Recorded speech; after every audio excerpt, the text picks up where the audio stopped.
Hola, ¿qué tal? ¿Cómo están?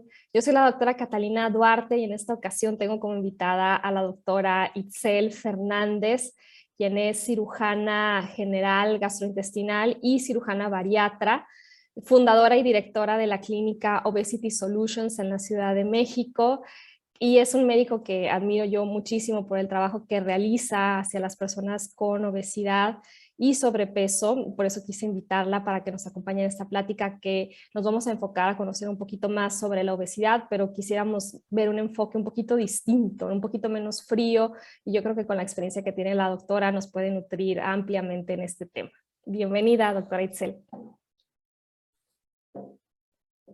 Muchas gracias, Katy, por la invitación y a todo tu público. Esperemos que todas las dudas que tengan las despejemos y si no, pues tendremos que repetir alguna otra ocasión porque es muy Exacto. extenso. Sí, claro. Exactamente, con mucho gusto nos pueden dejar preguntas en las observaciones del video y más adelante nos sirve para poder hacer una siguiente cápsula brindándoles información que sea de su interés.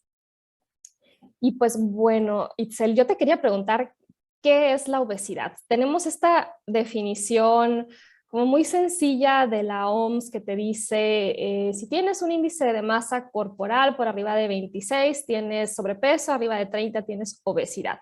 Esto del índice de masa corporal es como una relación entre el peso y la talla, pero de pronto como que me parece una definición muy fría, o sea, ¿tú cómo lo definirías o de una forma un poquito más completa, qué es la obesidad? O sea, ya como visto como una enfermedad.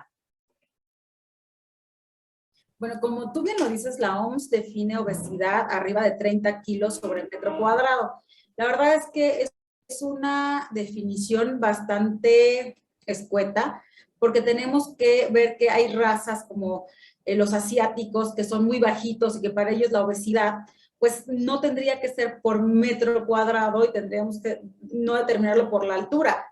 Entonces, lo más actual se ha visto que la obesidad se define por el nivel de adiposidad del cuerpo. ¿Qué quiere decir esto?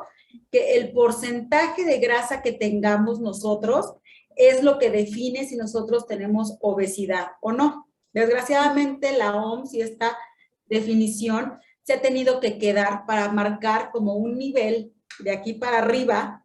Tenemos un riesgo elevado de sufrir otras enfermedades derivadas de nuestro peso.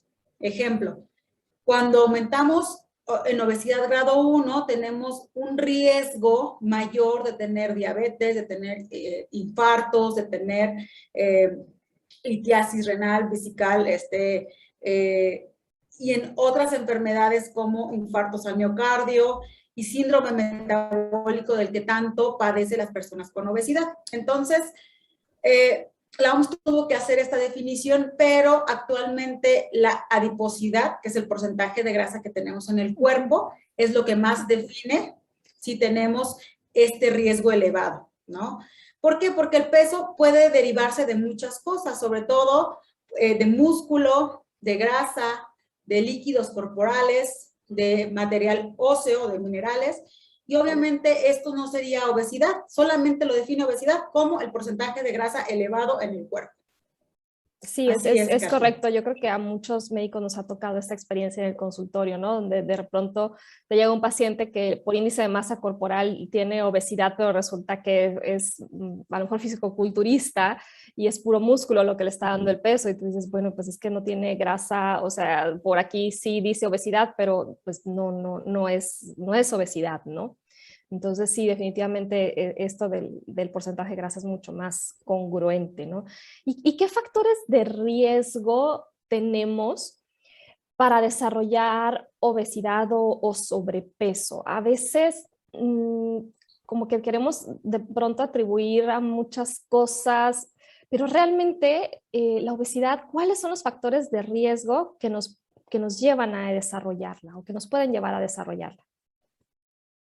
Fíjate, Katy, que es muy importante y muy interesante porque hay algunas razas como los latinos que tenemos facilidad por almacenar grasa. Entonces, los factores genéticos principalmente sobre todo nosotros mexicanos, latinos, tenemos un riesgo elevado de este almacén de grasa.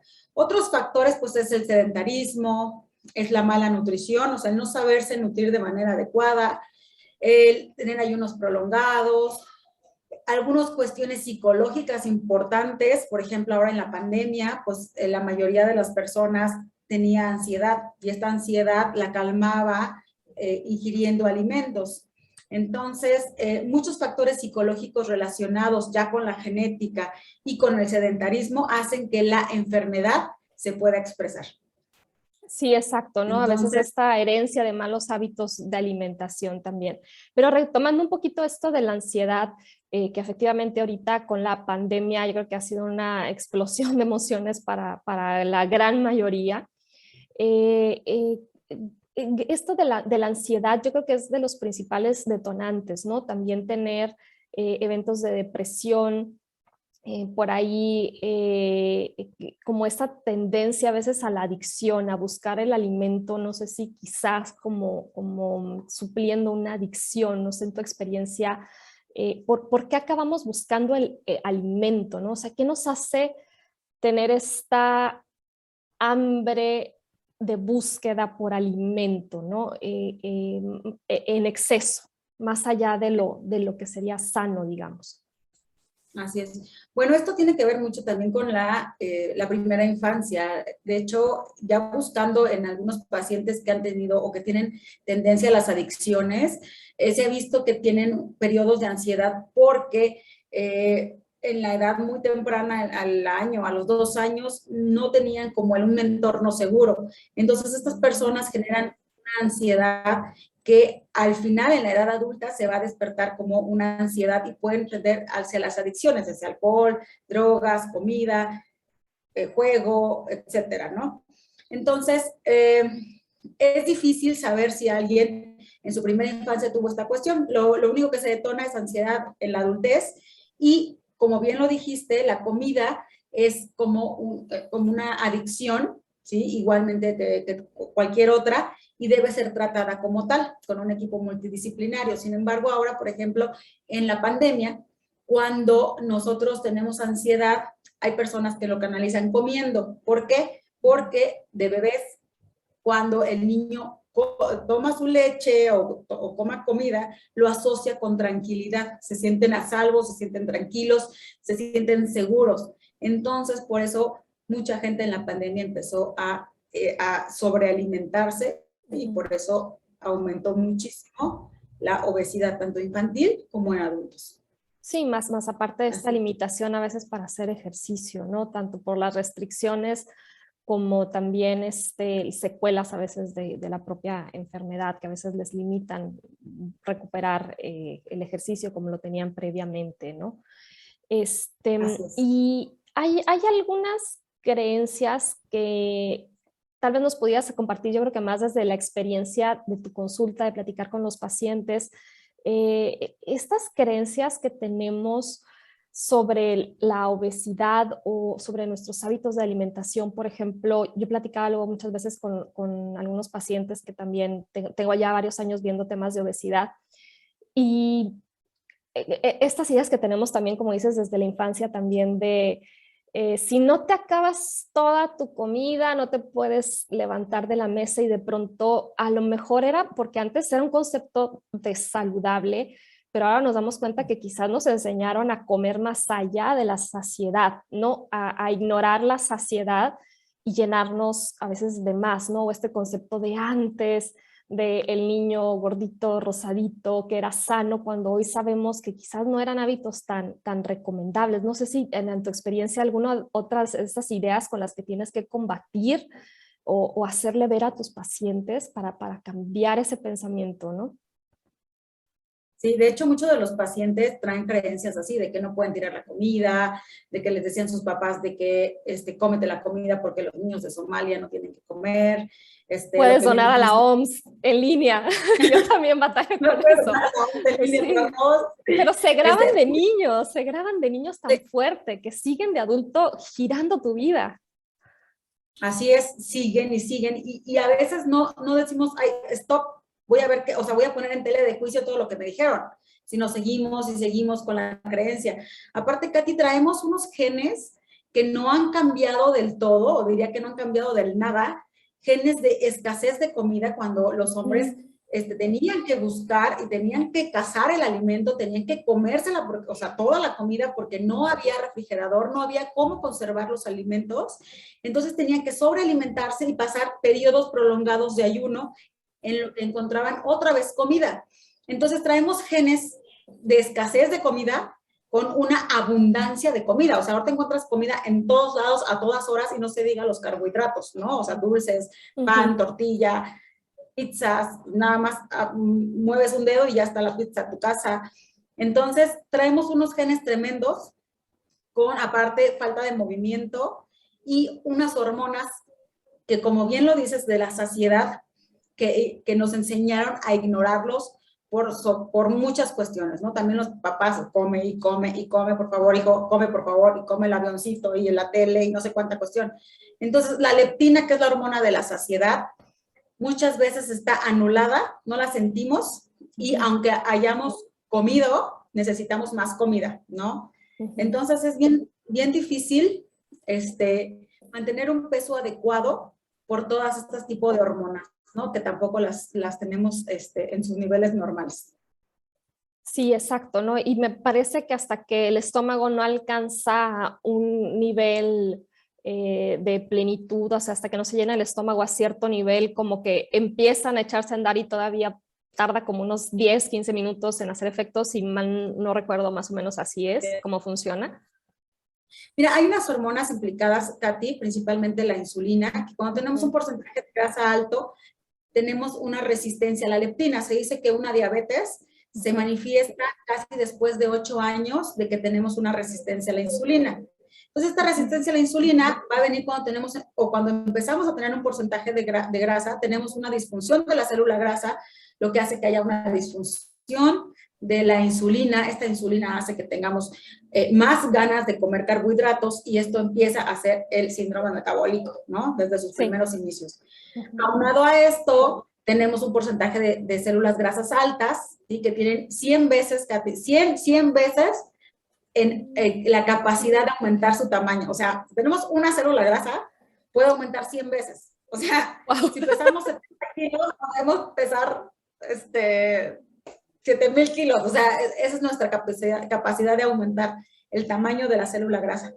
¿Qué es esto? Entonces, que antes nos protegía, pues, ¿no? Seguramente cuando venían estos periodos de la prehistoria donde nos servía como almacenamiento para ahorrar energía, pero en los tiempos actuales esto ya no nos ayuda, ya nos estorba, ¿no? Y como tú dices, aparte lo combinamos que ni siquiera tienes que hacer ejercicio.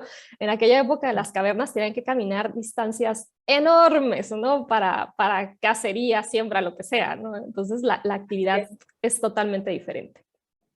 Así es, así es. Entonces, si le aunamos eso, que no hacemos, o sea, la actividad física que tenemos comida a la vuelta de la esquina, que la insulina no funciona, bueno, sí funciona, bueno, tenemos una resistencia de la célula grasa a la insulina, tenemos una resistencia a la leptina, que es la hormona de la saciedad, y esto lo aunamos a que tenemos más grelina, que es la hormona del hambre, pues imagínate cómo vamos a quedar, ¿no?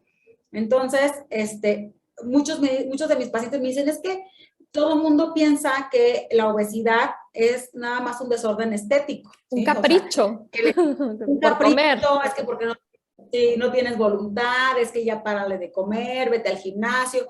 Entonces yo les digo, a ver, aquí cuando me vienen a visitar les digo, a ver, aquí deja tu culpa, la obesidad es una enfermedad, que no es cuestión de voluntad y que obviamente vienen un chorro de cuestiones involucradas atrás de esta enfermedad, ¿no? Lo que sí hay que hacer es tratarlo de manera seria, porque creo que a veces es peor que un cáncer, ¿no? O sea, el cáncer por lo menos te mata rápido.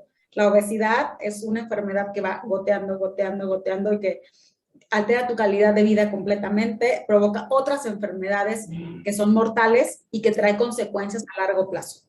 Exactamente, ¿no? Y como bien dices, es súper valioso y es algo que también me gusta mucho de tu clínica, donde integran todos estos aspectos, ¿no? Porque sí hay una parte hormonal, también hay una parte emocional y también está esta parte médica, ¿no? Donde tienes que apoyar al paciente y que de pronto a veces siento que hasta es discriminado precisamente bajo estos conceptos de es que no le echas ganas y demás cuando no es tan sencillo el problema como levantarse y un día decir, ah, bueno, ya voy a ponerme a dieta y se resolvió el problema. No, o sea, sí es un problema muy complejo y creo que es muy importante que esto se entienda, que hay que buscar ayuda para este tipo de problemas de salud, ¿no? Más allá de lo estético, que también es muy importante a la autoestima y a la persona, pero también nuestra salud está en riesgo constantemente por padecer obesidad, ¿no?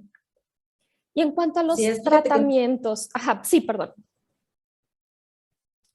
lo que pasa es que quería agregar que muchos de los Ujú. pacientes que vienen a consulta traen ya la autoestima muy, muy deteriorada Ujú. y obviamente necesitan una ayuda a veces hasta psiquiátrica, ¿no? Ujú. Entonces, lo importante es que pues, tengan este apoyo y que el profesional de la salud al que lleguen lo detecte.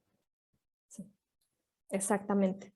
Y te iba a preguntar sobre los tratamientos. En la parte conservadora hay algunos que son de pronto, sí sirven, hay otros que son mitos, por ejemplo, a mí me ha tocado que a veces quieran utilizar levotiroxina, que son hormonas tiroideas para adelgazar. Hay algunos compuestos muy famosos que la traen.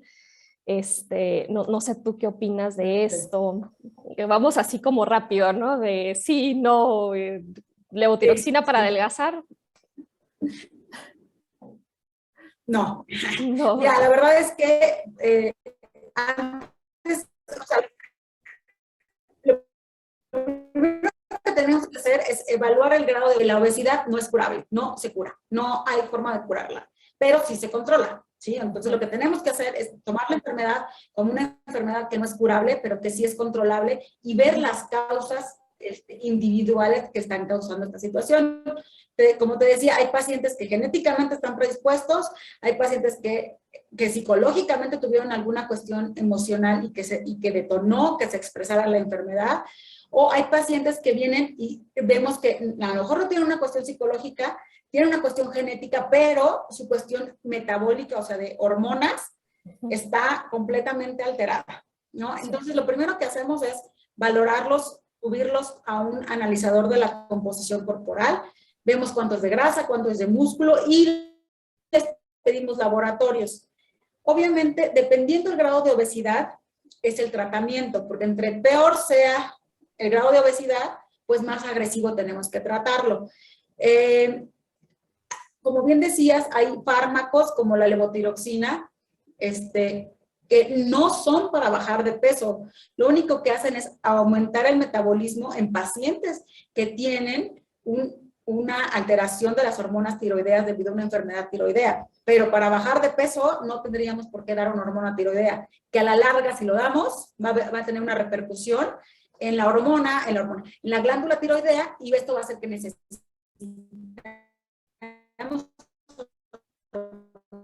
hormonas tiroideas y va a ser más difícil ya con una enfermedad tiroidea agregada. Exactamente, Entonces, sí. levotiroxina no. Ok. Hormonas tiroideas, cero. Bueno, a mí también me tocó alguna vez así de esas conversaciones de farmacia, ¿no? Donde el encargado de la farmacia le recomendaba al paciente que tomara furosemide también para bajar de peso, para sacar el agua de la grasa, ¿no? Por supuesto que como médico yo estaba ahí casi convulsionándome, pero me he dado cuenta que sí es una recomendación que se hace con cierta regularidad. El furosemide es un diurético, por supuesto no está recomendado, ¿no? Y en cuanto a las fibras, o sea, es como un complemento recomendable en este tratamiento o hay, ¿cuál es tu opinión de los alimentos ricos en fibra? Pues no, la verdad es que pues las fibras lo único que van a hacer es aumentar el tránsito intestinal y el bolo fecal y realmente lo único que van a hacer es que vayas bien al baño, pero pues nadie está con sobrepeso u obesidad, más bien con obesidad, porque no evacúa, ¿no? O sea, por eso hacemos el análisis de la composición corporal y pues en ningún momento viene una composición de heces en el analizador de la composición corporal, ¿no? O sea, entonces no. Exactamente. Laxantes, fibras, cero. ¿Y en qué punto se empieza a recomendar ya los tratamientos quirúrgicos? Mira, cuando llega un paciente y tiene, por ejemplo, obesidad grado 1, lo que se recomienda es un cambio del estilo de vida. Es decir, que haga dieta, que haga ejercicio, si tiene problemas psicológicos, que empiece a tratar esos problemas psicológicos y probablemente ya tenga un síndrome metabólico. Entonces tenemos que empezar a ver si ese paciente tiene resistencia a la insulina y ver que si está comiendo por esa situación. Pero definitivamente el tratamiento quirúrgico se hace después de que tienen obesidad grado 2 y alguna enfermedad asociada, diabetes, hipertensión, síndrome metabólico, artropatías, algunas otras cuestiones, incluso hasta síndrome depresivo menor, ¿no? Pero solamente que tengan obesidad grado 2. Ok, perfecto. Entiendo. ¿Y hasta cuánto puede llegar a perder de peso un paciente que se somete a un tratamiento quirúrgico? Mira, el tratamiento quirúrgico lo que va a hacer es ayudarle a varias cosas. Uno, a no dar el hambre en el tubo digestivo, sobre todo en el estómago, y como modificamos parte de este tubo digestivo, lo único que se hace es que el paciente no tenga hambre y generamos un estómago pequeño. Este estómago pequeño, a la hora que le va a caer el alimento, va a mandar la señal más rápido al cerebro para que tenga una distensión del estómago y tenga saciedad rápida. Entonces, por lo tanto, va a comer menos calorías y va a poder bajar de peso, pues, mucho más rápido. Pues la baja de peso se espera que sea del 100% de su exceso de peso. Por ejemplo, un paciente que pesa 180 kilos y debería pesar 80 kilos, tendría que bajar esos 100 kilos extras aproximadamente en un año, más o menos. Ok, entiendo muy bien. Perfecto, pues te agradezco mucho que nos hayas compartido toda esta información, Itzel.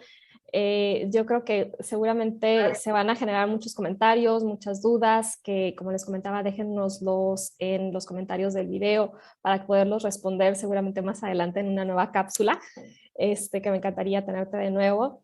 Pero yo creo que esta información que nos has compartido es muy valiosa y espero que sea de gran utilidad. ¿Cómo te podemos contactar? ¿A través de qué medio? Tu clínica es Obesity Solutions, pero no sé si tienes alguna forma como te podamos contactar en caso de que algún paciente esté interesado en preguntarte directamente o tal vez visitar tu clínica. Claro. Así es. Muchas gracias, Katy. Yo sé que van a surgir muchas dudas. Podríamos hacer una cápsula de pura cirugía bariátrica, ya dedicado solamente específico a eso. Y nos pueden contactar en todas las redes sociales como Obesity Solutions o al 53 43 66 38 de la Ciudad de México. Y estaremos encantados de atenderlos. Tomen la obesidad como una enfermedad y trátenla de manera seria. Exactamente, sí, es algo que ya tenemos que empezar a ver diferente, definitivamente. Muy bien. Pues te agradezco mucho y me despido de todas las personas que nos están viendo y les agradezco mucho su compañía. Hasta luego. Hasta luego.